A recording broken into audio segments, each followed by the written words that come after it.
Ilugyaw sa Karagatan Festival would like to thank our following sponsors: Red Ball, Provigantes Island Travel and Tours, Sa malapad, kabugana nga kadagatan, ginbunag ang mga pinili ni individual, agod sa pagpalapnag sa kaayo, paglaog, pagpaghigugma. Ang pagbangon sa Banong Carles, isa ang makasaysayan na drama, pinaagi sa sasaon na nagasaysay sa may inspirasyon at pagpaglakato sa Carles. Isa ka baliwas sa baybayon na inhanas sa kapagod, pag-iusap, kagwala sa katapusan na espiritu sa dagat. Paagi sa musika, saon, kagmadramang pagsaysay sa istorya, ginbantala sa produksyon, ang pag-ubinsel, kapag matigayon sa mga tao na nagtukod, kag nag-amli sa ila, pinalangga, nga dutang na tawhan. Nagsugod ang istorya sa mga mapisan, kag maisog ang mga tumando, halin sa aklan, kag antige. Nagtabok sa malapad na kalalawran, agod magpangita sa mas masanag na palaabuto. Initoy-toyan sa paglaong, kag determinasyon, kag nakalapot sila sa punta Bulungawi. Kung sa diin natukiban nila ang mapatubas nga duta, kag bugana nga katubigan. Sa pagpanguna sa mangisda si Mateo, ang mga tumandok nagtukod sa isa ka mauswag na komunidad nga napasad sa kapisan, pagtuo kag pagbinuligan. Sa pagtapos ng pamalay, tugtog ng inbaryo sang Badya. Naghandong ang mga tao sang kahilwayan, kag pagkilala bilang ilang kaugalingon ng munisipalidad. Bisan pa sa mga pagdumili kag kabudlayan, nagpabilin nga wala siguri ang ila espiritu. Sa suporta ni Gobernador Jose Maria Carles kag sa pagpamuno ni Alejandro Buaya, sa katapusan, natuman ang ilang handong sa opisyal na naging ibanwa ang Carles. Ang istorya nagapakita sa pila nga madulong nga pagtilaw sa banwa sa panahon sa pagsakop sa mga Amerikano sa nagula ang estado sa Carles bilang munisipyo kag naging kabahin na lamang sa balasan. Nagulagay ang mga pamilya na miligro ang palangabuhian kag daw nadulaan na sa paglaom ang tanan. Apang padayon nga nakapakigbato ang mga tao para sa ilang pagkakilala. Paagi sa pagmangkas sa mga determinado nga lideres, pareho kay Federico A. Ramos, nabawi sa Carles ang iyang kahilwayan. Ang istorya na sayo naman sa moderno nga panahon nga nagsaulog sa Carles bilang Alaska sa Pilipinas. Bangod ng garangan ini nga pangisdaan kag nagalambo ang turismo. Ang mga masanag kag masadyang asawa nga nasaksi sa dagat kag kabuhi sa isla nagpakita sa banwa sa Carles. Apang liwat nga nagabot ang trahedya sa mga malidi ang mapintas nga bagyo. Naguba ang mga panimalay, naglaplaag ang mga pamilya, kag naislan sa kasubo ang komunidad. Apang, bisan pa sa tubang sundako nga pagkaguba, liwat nga nagbangon ang mga tao sa Carles, paagi sa paghilingugyon, kaiso kag paglaom. Nagatapos sa isa kagamhanan ng pagsaulog sa pagkalaswas kag liwat nga pagkabata, samtang ang mga balod sa asul nga tela nagapuno sa entablado. Ang mga tao nagatindog nga mas mabakot pa kesa sa una. Nga nagahatag sa dungo sa ila kabilin, nagaanlig sa ila mga tradisyon. Kag nagakugos ng espiritu sa dagat na padayon nga nagatuy-tuy sa ila. Ang pagbangon sa Banong Carles, isa ka makatando nga pagpadungog sa wala sa katapusan ng usog sa mga tao nga ang kaisog nagasaka pareho sa mga balo. Wala nagasurrender, pero may nagalaong kag wala sing katapusan. Gani, inyong pagsaksihan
Kinahanglan na natin sa atong ginaiya.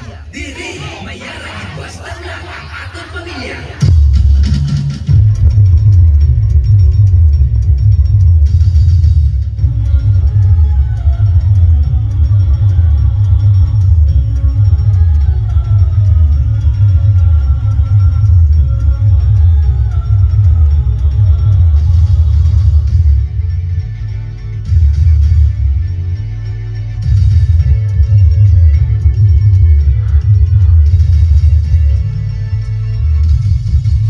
Nakita ko ang inyong kaisog kag determinasyon. Ako ang inyong Gobernador Carles. Magakabuhi ang inyong handom.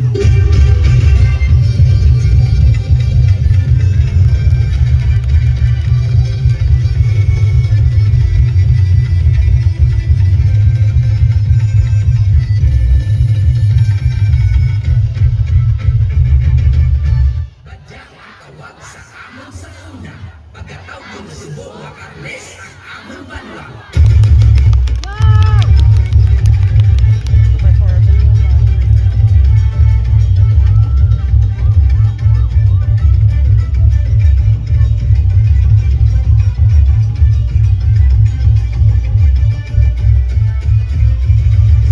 Carles nagasidlak sa kabugana, nakilala bilang isa ka leading Alaska nga bugala sa among banwa. Dali na, managit na ta!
Salamat sa pagkawat na imong ipuga nga amo ang protekta sa halit sa bagyo sa among banwa. Padayon, Carlesano.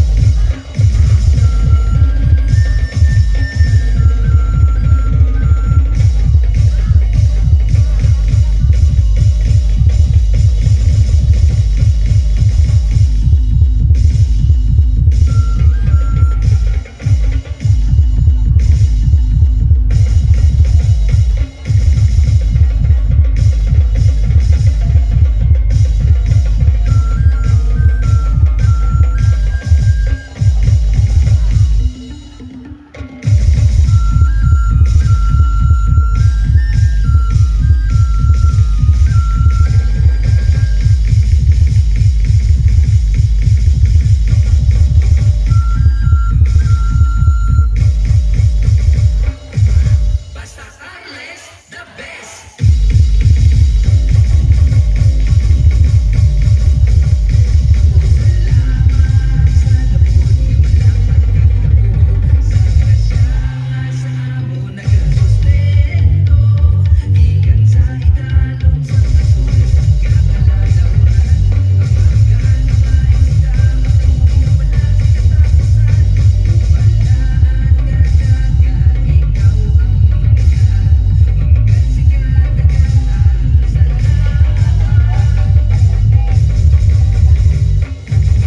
Inugyaw sa Kadagatan Festival, Mananagat!